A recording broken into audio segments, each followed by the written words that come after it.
Manyang Sabina Muhammad Mbaka Parliament mu kitundu kya Kawempe North.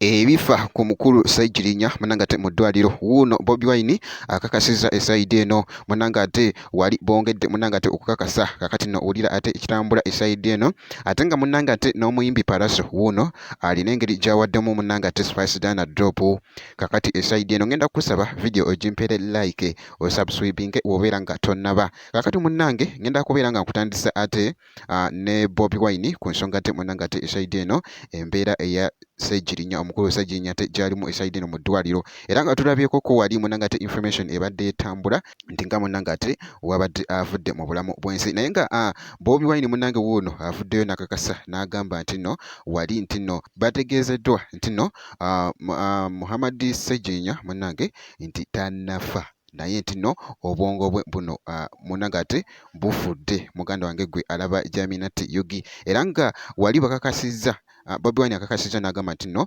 ate twongere ate okusabira omukulu munangate Ssaijirinya esaidi eno era nga munnaye ku saidi emu omu munangate ku bali wali ku mulwadde wuuno alina obubaka ate munangate bwakakasizza esaidi eno era nga bulaba mu katambi awo oba mu ddoboozi eryo.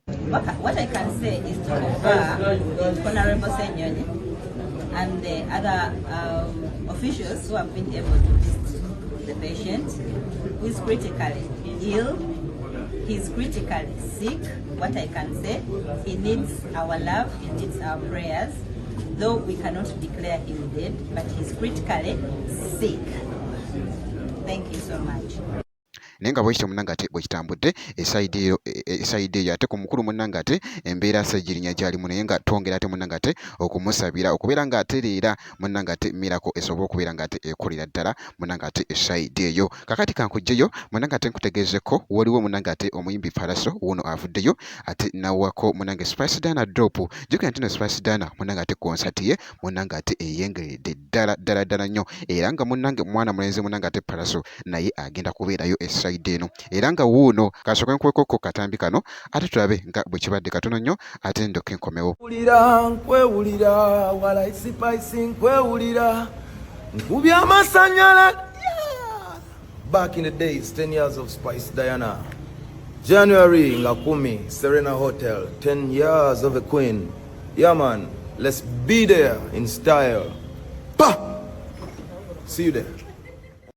Nenga bwekityo munangate bwekitambudde making sure nti no subscribinga wobeera nga tonnaba video sobola ogimpera like ngenda kubeera nga nkomawo ate maaso katono nnyo news update endala maaso eyo.